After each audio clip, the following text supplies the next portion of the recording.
कलयुग का अंत कब होगा? कलयुग का अंत निकट है पार्थ। कल की पुराण और गरुड़ पुराण में ऐसी बातें लिखी गई हैं जो आपके रोंगटे खड़े कर सकती हैं। कलयुग के अंत की दृष्टि केवल कल्पना करने से ही मनुष्य का मन भय और आश्चर्य से भर सकता है। यह युग इतना भयावह होगा कि यह आपके दिल को झकझोर कर रख देगा। लेकिन यह कोई काल्पनिक कहानी नहीं बल्कि हकीकत है। इन पवित्र ग्रंथों में लिखी गई बातें हमें आने वाले समय की भयंकर सच्चाई से अवगत कराती हैं। यही कारण है कि विद्वान अक्सर कहते हैं कि इन शास्त्रों का अध्ययन केवल आस्था का विषय नहीं बल्कि चेतावनी है, ताकि हम वर्तमान में अपने आचरण को सुधार सकें। आज हम इन्हीं के बारे में विस्तार से जानेंगे और आपको बताएंगे। हमारा निवेदन है कि इस जानकारी को अंत तक देखें और हमारे साथ बने रहें। कलयुग के अंत की कहानी को जानने से पहले आइए कुछ उन पहलुओं को समझते हैं जो सृष्टि के चक्र को समझने में महत्वपूर्ण हैं। इन 4 युगों सतयुग, त्रेता युग, द्वापर युग और कलयुग के बीच का अंतर ही हमें यह समझने में मदद करता है कि क्यों समय के साथ धर्म और सत्य की शक्ति कम होती जाती है और पाप व अधर्म का प्रभाव बढ़ता जाता है। सबसे पहले हम उस कहानी को जानेंगे जो इन ग्रंथों में वर्णित है।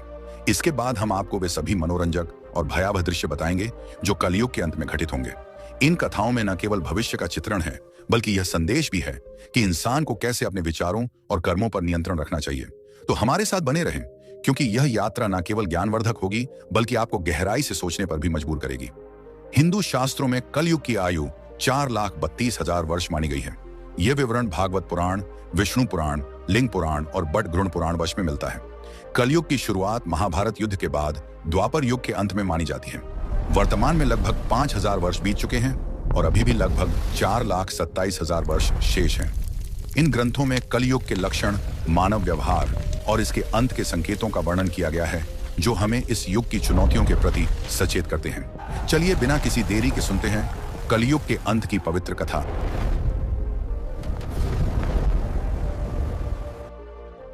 महाभारत के युद्ध की समाप्ति के पश्चात जब धर्मराज युधिष्ठिर हस्तिनापुर के सिंहासन पर आसीन हुए, उनके मन में सृष्टि के भविष्य को लेकर अनेक प्रश्न और चिंताएं उत्पन्न हुई।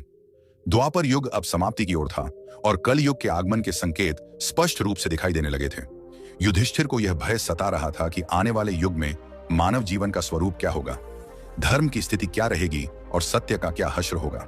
उनके मन में यह भी प्रश्न उठ रहा था कि क्या आने वाले लोग धर्म और अधर्म में भेद कर पाएंगे या केवल मोह और लोभ में फंस जाएंगे। इस चिंता का समाधान पाने के लिए उन्होंने अपने चारों भाइयों भीम, अर्जुन, नकुल और सहदेव के साथ भगवान श्री कृष्ण से परामर्श करने का निश्चय किया। युधिष्ठिर ने अपने भाइयों को बुलाया। अर्जुन, जो हमेशा युद्ध के लिए तत्पर रहते थे, निश्चिंत स्वर में पूछा, हे बड़े भ्राता, आप इतने व्याकुल क्यों हैं? क्या किसी शत्रु ने हस्तिनापुर पर आक्रमण करने का दुस्साहस किया है? यदि ऐसा है तो आप आज्ञा दीजिए, मैं अभी जाकर उसका नाश कर दूंगा। युधिष्ठिर ने गहरी सांस लेते हुए कहा, हे अर्जुन, मैं तुम्हारे पराक्रम से भली भांति परिचित हूं। इस पृथ्वी पर कोई भी शत्रु इतना साहसी नहीं कि हस्तिनापुर पर आक्रमण का विचार भी करें। मेरी चिंता किसी बाहरी शत्रु से नहीं बल्कि कलयुग के आगमन से है। मुझे यह भय सता रहा है कि आने वाले समय में मानव समाज किस दिशा में जाएगा, धर्म और सत्य की क्या स्थिति होगी। भीम, जो अपने बड़े भाई की हर चिंता में सहभागी होते थे, बोले, हे भैया, आपकी चिंता हमारे मन में भी भय और अनिश्चितता उत्पन्न कर रही है। कृपया हमें बताइए कि कौन सा संकट हमारे सामने है। युधिष्ठिर ने गंभीर स्वर में उत्तर दिया, हे भीम, तुम ठीक कहते हो, एक भयंकर संकट आने वाला है। मैं कलयुग के प्रभावों के बारे में सोचकर चिंतित हूं, इसलिए मैंने निश्चय किया है कि हमें द्वारिकाधीश श्री कृष्ण के पास जाना चाहिए। केवल वही हमें इस चिंता से मुक्ति दिला सकते हैं। सभी पांडवों ने युधिष्ठिर की बात से सहमति जताई। अर्जुन ने कहा, आप सत्य कह रहे हैं भैया, श्री कृष्ण ही इस समय सबसे ज्ञानी और भविष्य दृष्टा है, हमें उनके पास जाना चाहिए। भीम ने भी उत्साहपूर्वक कहा, हे धर्मराज, मैं आपके साथ हूं। नकुल और सहदेव ने भी तुरंत हामी भरते हुए कहा कि यह निर्णय ही सबसे उचित है।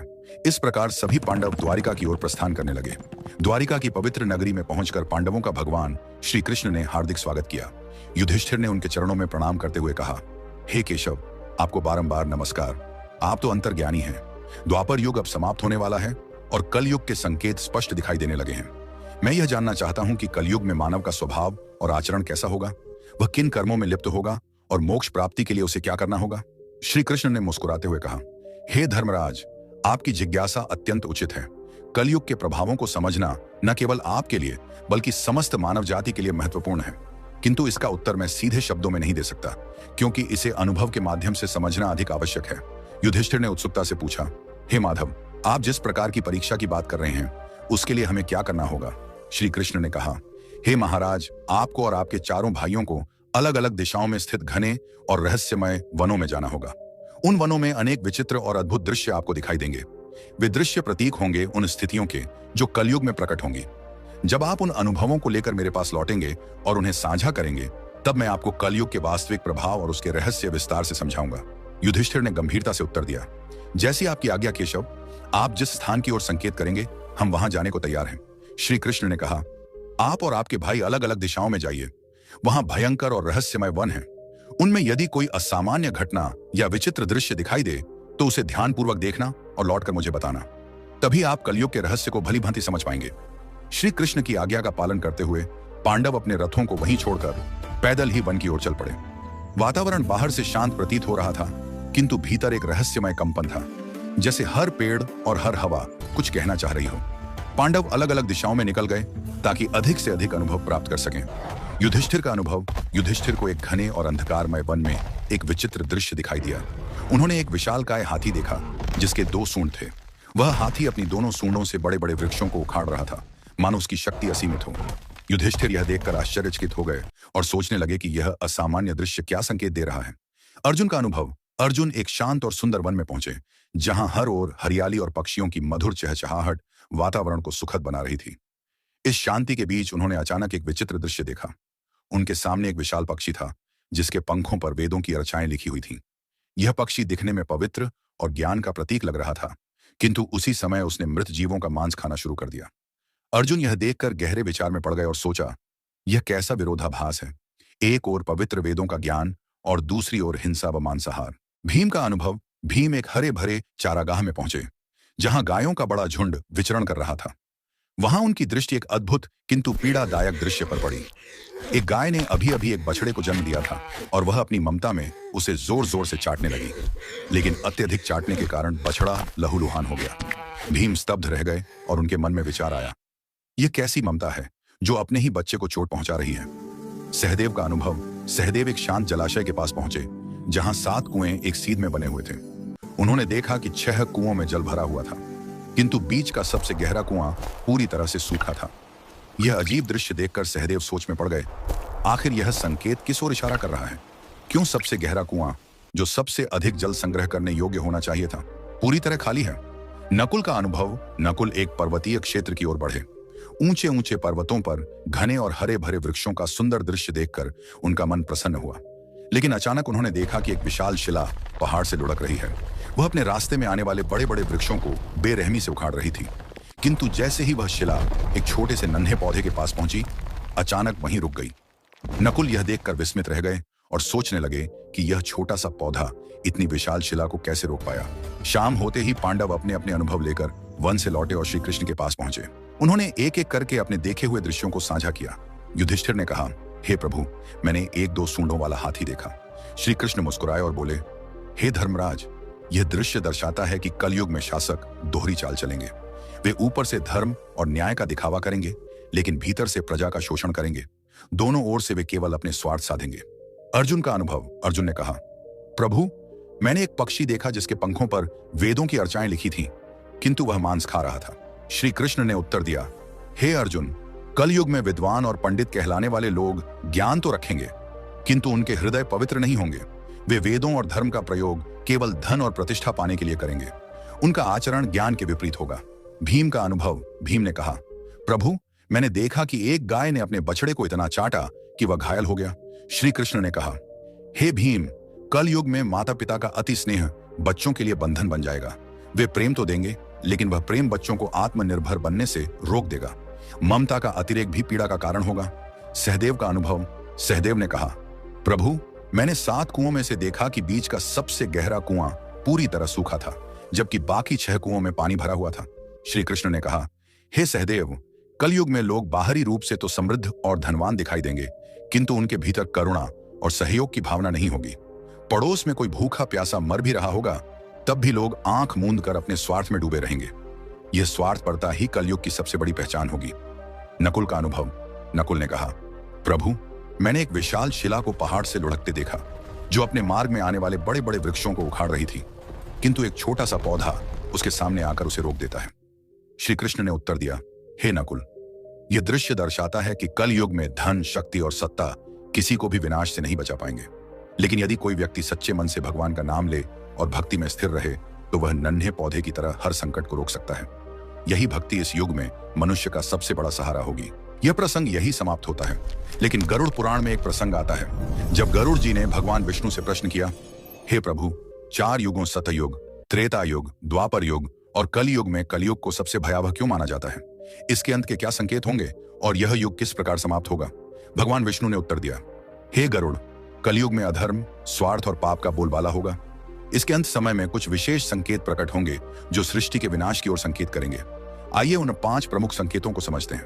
पहला संकेत, मानव आयु का ह्रास। कलयुग के अंतिम दौर में मनुष्य की आयु अत्यंत कम हो जाएगी। औसतन जीवन केवल 20 वर्षों तक सीमित रह जाएगा। लोग 12 वर्ष की आयु में ही वृद्धावस्था के लक्षण दिखाने लगेंगे। बाल सफेद हो जाएंगे, चेहरे झुर्रियों से भर जाएंगे और शरीर रोगों से ग्रस्त हो जाएगा। यह शारीरिक पतन केवल शरीर का ही नहीं बल्कि मानव की जीवन शैली और नैतिकता के पतन का भी परिणाम होगा। लोग अस्वास्थ्यकर भोजन, अनियमित दिनचर्या और तनावपूर्ण जीवन के कारण शारीरिक और मानसिक रूप से कमजोर हो जाएंगे। स्त्रियां मात्र 8 से 9 वर्ष की आयु में ही संतान को जन्म देने लगेंगी, किंतु उनकी दुर्बलता इतनी होगी कि वे बच्चों का पालन पोषण ठीक से नहीं कर पाएंगी।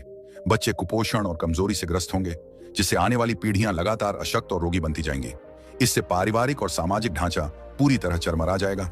लोग अपनी भौतिक इच्छाओं की पूर्ति में इतने उलझ जाएंगे कि रिश्तों और परिवार के प्रति उदासीन हो जाएंगे। इस संकेत से स्पष्ट है कि कलयुग के अंतिम समय में मानव की शारीरिक और मानसिक शक्ति का पूर्ण ह्रास होगा। समाज में अव्यवस्था, अशांति और अराजकता बढ़ेगी। आपसी प्रेम और विश्वास टूट जाएगा और केवल स्वार्थ ही जीवन का आधार बनेगा। यह स्थिति हमें चेतावनी देती है कि यदि संतुलित जीवन शैली और नैतिकता का पालन न किया गया तो आने वाली पीढ़ियां अंधकार में डूब जाएंगी। दूसरा संकेत, पतिव्रता स्त्रियों का लोभ। कलयुग के अंत में नैतिकता और धर्म का इतना अधिक पतन होगा कि पतिव्रता स्त्रियां लगभग लुप्त हो जाएंगी। एक स्त्री कई पुरुषों के साथ संबंध स्थापित करेगी, जो समाज में नैतिक पतन और पारिवारिक विघटन का सबसे बड़ा संकेत होगा। उस समय विवाह और रिश्तों की पवित्रता समाप्त हो जाएगी। लोग धार्मिक कार्यों जैसे पूजा पाठ, श्राद्ध, अंतिम संस्कार और विवाह जैसे संस्कारों से पूरी तरह विमुख हो जाएंगे।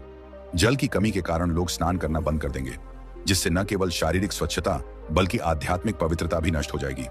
भोजन की आदतों में भारी परिवर्तन होगा, मांसाहार का बोलबाला होगा और सात्विक आहार जैसे फल, सब्जियां और अनाज दुर्लभ हो जाएंगे। लोग अपने पहनावे में भी भौतिकता को प्राथमिकता देंगे। वे चमकीले, तंग और भड़कीले वस्त्र पहनेंगे, जो उनकी आंतरिक साधना और आध्यात्मिकता से दूरी को स्पष्ट रूप से दर्शाएंगे। समाज का वातावरण स्वार्थ, लालच, धोखा और कपट से भर जाएगा। रिश्तों में विश्वास की कमी होगी और लोग केवल अपनी सुख सुविधाओं और भौतिक इच्छाओं के लिए जिएंगे। धर्म और कर्तव्यों से विमुख होकर वे केवल सांसारिक सुखों की तलाश करेंगे। यह स्थिति सामाजिक अविश्वास, अशांति और अनैतिकता को और बढ़ावा देगी। इसलिए गरुड़ पुराण यह शिक्षा देता है कि केवल धर्म और नैतिकता ही समाज को स्थिर और सौहार्दपूर्ण बना सकते हैं। तीसरा संकेत, वृक्षों का फलहीन होना। कलयुग के अंत समय में प्रकृति पर भीषण संकट छा जाएगा। वृक्ष फल और फूल देना बंद कर देंगे और केवल शमी वृक्ष ही जीवित रहेंगे। लोग शाकाहार को लगभग पूरी तरह त्याग देंगे और मांसाहार पर निर्भर हो जाएंगे। भोजन तामसिक और रोगकारी होगा, जिससे लोग अल्पायु में ही गंभीर बीमारियों का शिकार हो जाएंगे। गायों की पूजा का महत्व समाप्त हो जाएगा। लोग उन्हें केवल दूध और मांस के लिए पालेंगे।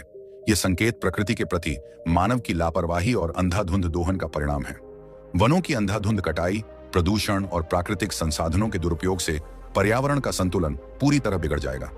वृक्षों का फलहीन होना और जलवायु असंतुलन समाज में भोजन की भारी कमी पैदा करेगा। लोग भूख और कुपोषण से ग्रस्त होंगे और आने वाली पीढ़ियां लगातार दुर्बल होती चली जाएंगी। यह स्थिति हमें चेतावनी देती है कि प्रकृति का संरक्षण और उसके प्रति सम्मान ही मानव अस्तित्व को बचा सकता है। चौथा संकेत, अल्पवृष्टि। कलयुग के अंतिम चरण में वर्षा अत्यंत कम हो जाएगी। खेतों में अन्न का उत्पादन लगभग बंद हो जाएगा। जो थोड़ा बहुत अन्न उगेगा वह बेमज्जा, रसहीन और पोषक तत्वों से रहित होगा। फलों में मिठास और रस का अभाव हो जाएगा। लोग भोजन और पानी के लिए तड़पेंगे। उस समय केवल बकरियों का दूध ही एकमात्र सहारा होगा, जो प्राकृतिक संसाधनों की भयावह कमी को स्पष्ट रूप से दर्शाएगा। यह स्थिति सामाजिक और आर्थिक संकट को और गहरा कर देगी। लोग जीवन की मूलभूत आवश्यकताओं जैसे भोजन और जल के लिए संघर्ष करेंगे। खेती और कृषि कार्य पूरी तरह ठप हो जाएंगे। इससे समाज में भुखमरी, अशांति और हिंसा बढ़ेगी। यह संकेत बताता है कि पर्यावरणीय विनाश और मानव की लापरवाही ही आने वाले संकटों की जड़ है। गरुड़ पुराण इस प्रसंग के माध्यम से हमें याद दिलाता है कि प्रकृति का संरक्षण, संतुलित जीवन और धर्म पालन ही मानवता को बचा सकते हैं। इसके बाद भगवान विष्णु और गरुड़ जी का यह प्रसंग समाप्त होता है। आइए अब जानते हैं कि किस तरह से कलयुग का अंत होगा। कलयुग के अंत का सबसे भयावह संकेत होगा 7 सूर्यों का उदय। भगवान विष्णु स्वयं सूर्य की अग्निमय किरणों में विराजमान होकर समस्त पृथ्वी का जल सोख लेंगे। 7 सूर्यों की तीव्र तपिश से नदियां, समुद्र, तालाब, झीलें सब सूख जाएंगे। पृथ्वी का हर जीव, हर वृक्ष और हर पर्वत उस असहनीय गर्मी से जलकर राख हो जाएगा। धरती की सतह पर केवल धधकती हुई राख और राख से उठता धुआं रह जाएगा। यह दृश्य संपूर्ण सृष्टि के अंत का उद्घोष होगा। इसके बाद भगवान विष्णु रुद्र रूप धारण करेंगे और ऐसे प्रचंड मेघ उत्पन्न करेंगे जो 100 वर्षों तक लगातार बरसेंगे। ये वर्षा साधारण वर्षा नहीं होगी, उसकी बूंदें वज्र के समान कठोर और प्रलयकारी होंगी। निरंतर बरसते जल से पृथ्वी जलमग्न हो जाएगी, पर्वत समुद्र में डूब जाएंगे और शेष जीवन लहरों में विलीन हो जाएगा। संपूर्ण संसार का अंत हो जाएगा और यह प्रलय सृष्टि के चक्र का स्वाभाविक चरण सिद्ध होगा। एक अंत जो नई शुरुआत का मार्ग खोलता है। जब अधर्म, पाप और स्वार्थ अपनी चरम सीमा पर पहुंच जाएंगे, तब यह संहार अनिवार्य होगा। किंतु यह विनाश केवल नाश का प्रतीक नहीं, बल्कि शुद्धिकरण की प्रक्रिया है। भगवान विष्णु ने गरुड़ जी से कहा, यह अंत एक नई सुबह की भूमिका है। जब वर्तमान सृष्टि नष्ट हो जाएगी, तब परमात्मा अपनी इच्छा से एक नई, शुद्ध और पवित्र सृष्टि का निर्माण करेंगे। उस नई सृष्टि में धर्म, सत्य और आध्यात्मिकता का पुनरुत्थान होगा। केवल वे प्राणी वहां स्थान पाएंगे जिन्होंने धर्म और सत्य का पालन किया होगा। यह संदेश हमें यह शिक्षा देता है कि चाहे परिस्थिति कितनी ही विकट क्यों न हो, धर्म और सच्चाई का मार्ग कभी नहीं छोड़ना चाहिए, क्योंकि यही मार्ग हमें प्रलय के अंधकार के बाद आने वाली नई सृष्टि में स्थान दिलाता है और हमारे जीवन को सार्थक बनाता है। तो मित्रों, यह थी कलयुग के अंत की दिव्य भविष्यवाणी, जो हमें धर्म और सत्य के मार्ग पर चलने की प्रेरणा देती है। अगर आपको यह ज्ञानवर्धक कथा अच्छी लगी हो तो अभी लाइक कीजिए, अपने परिचितों के साथ शेयर कीजिए और ऐसे ही और रहस्यमयी व धार्मिक वीडियो के लिए हमारे चैनल को सब्सक्राइब करना न भूलें। और हाँ, अगर आप भी भगवान पर अपना विश्वास रखते हैं तो अभी कमेंट बॉक्स में पूरे मन से लिखिए, जय श्री कृष्ण।